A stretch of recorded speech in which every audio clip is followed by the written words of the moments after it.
I am extremely disappointed with the inept and incompetent don't care Ruto, who has found it unnecessary to declare these floods a national disaster. This presidential indifference to the enormous human suffering of the Kenyan people is appalling and horrifying. I don't care Ruto must unequivocally apologize to the people for his contemptuously abandoning them. Hi everyone, hope you are doing well from wherever you are watching this channel, depending on your time zone. Now, yesterday, Jimmy Wanjigi released a press statement which portrayed William Ruto as the problem. In the entire speech, you would see the statement bringing out William Ruto as the biggest problem that Kenyans have to deal with. Deal away with him. As simple as that. The statement came out as Ruto, who is a non-caring person. But power has been bestowed upon him. He's the man who is overseeing the taxes that we pay in this country. Therefore, he has duty and responsibility. But he has neglected the duty and responsibility bestowed upon him.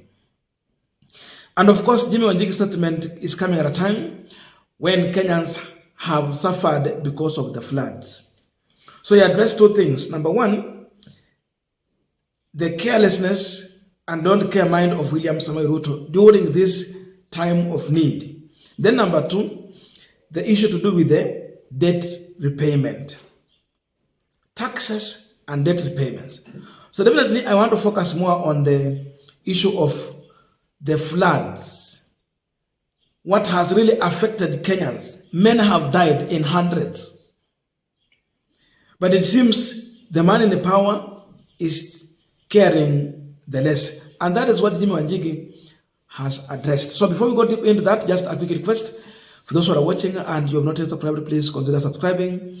To our returning subscribers, I must say thank you so much. And again to all our viewers, please give this video a thumbs up. Thank you so much, and back to this discussion. Now, there's one thing Jimmy Wanjigi is questioning. Why is it that Ruto cannot declare the floods as national disaster?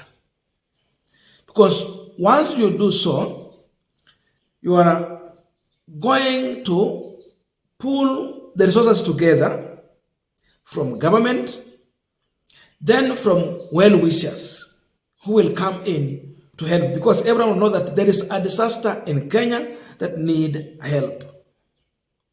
Ruto has failed to do so. Why? When we are talking about more than 90 people in Nakuru who died within 20 minutes. In 20 minutes time, 90 people had died. I don't know as of today, because those were the bodies that were, that were found and counted. What about the ones that have not yet been found? Because the search is still going on. It means the number is going to double. But the don't care mind of William Ruto is not seeing it as a national disaster. Anangoja wapi? Ilianzia Nairobi, kakuwa na shida kubwa. Now we are talking about Nakuru. It is heading to elsewhere. Then there is the issue of what government need to do when it comes to such a time. Because there is always the money set aside for disaster management. This money needs to be used for the rescue emergency services. Today, when these people come to us, they come as if they are coming to help us.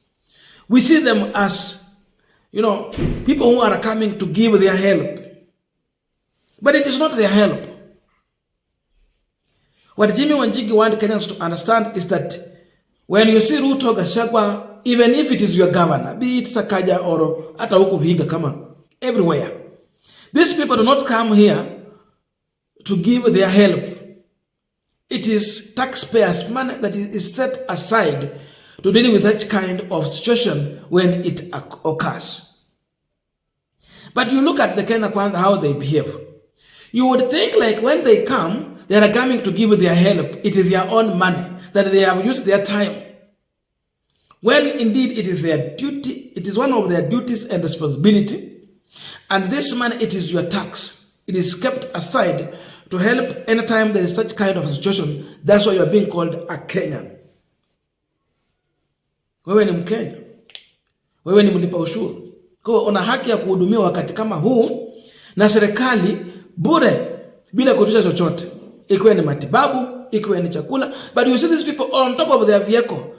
They bring in PR even when people are dying. Even in our suffering. They want to show off as if they have just come to help. They are sympathizing with us. When indeed it is not their money. But they make it look like it is their own money they are bringing to us. It is not so. So we have a caring president who does not have human heart, who do not want to use the money set aside for such kind of emergency, but diverting it into other things. Governors are also doing the same. So Kenyans have been abandoned. That's why Wanjigi is saying that Ruto is the problem and he must go. So without wasting time, I want to leave here with half of that speech where Wanjigi was dealing with the issue of floods and then the carelessness from the Kenya Kwanza administration. Watch, like, share, and then subscribe. Then see you in the next video.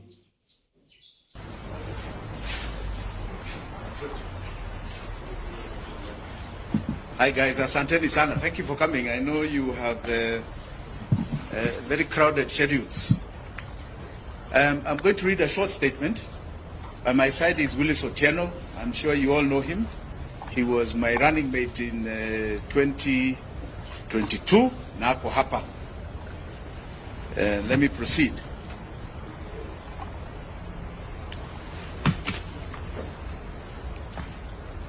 I don't care President Ruto is out of money to respond to the floods disaster. Dear Kenyans, today I am deeply saddened by the devastating large number of Kenyans who have died, injured, or have had extensive destruction to their lives during these flash floods.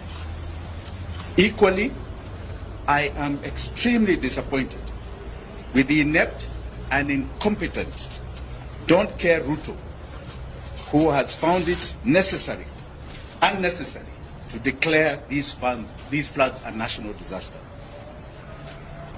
This presidential indifference to the enormous human suffering of the Kenyan people is appalling and horrifying.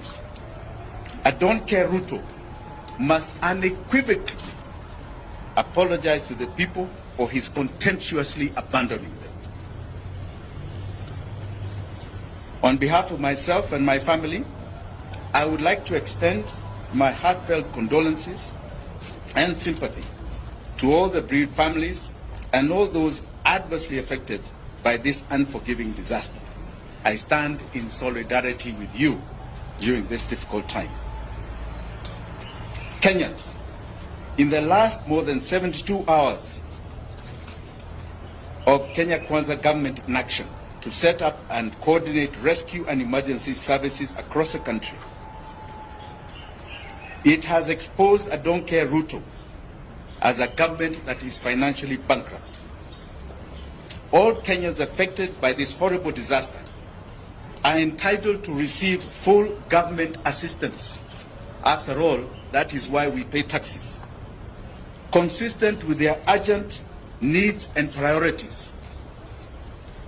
A legitimate government is responsible for the safety and well-being of its citizens.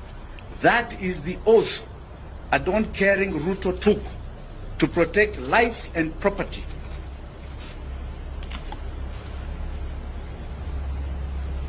As Ruto does not care, there are many Kenyans who have cared. Kenyans and friends of Kenyans have come out to express their compassion and render generous support, including taking risks to rescue our brothers and sisters. Our togetherness is our strength. I would like to mention just about 3 people here that have stood out across this city of Nairobi. One is a lady called Mzalendo Wanjira of Mathare, and a lady called Hanifa of Mathare. I also You know, they say the rich also cry in such crises. In Runda, there is a man called Pascal Kambuda who has been very critical in removing a lot of the drainage in people's homes there. These are heroes, and I'm sure many, many heroes from Maimahio to Elwak to Kilifi are going to come out so that you see the true Kenyans that are patriotic. This disaster has demonstrated to Kenyans that our country is not exceptional. God loves us, but we are not necessarily so-called shielded. We are vulnerable and fragile. Our long-standing systemic political failure is sinking this country into the abyss. Further, this disaster has brought forth the crippling effect of our mammoth debt. I don't care Ruto can no longer live in denial.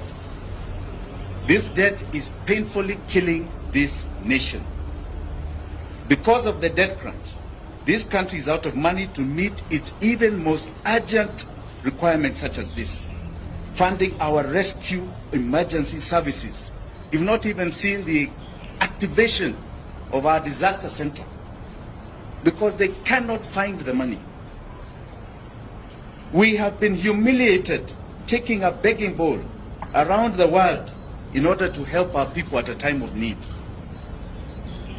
In July 2022, I brought the attention of this nation to a forensic report we did on the public debt heist. We warned that the country is dangerously heading to debt distress with dire consequences. We are now living it. We are now living it. We were labeled alarmist. We've been talking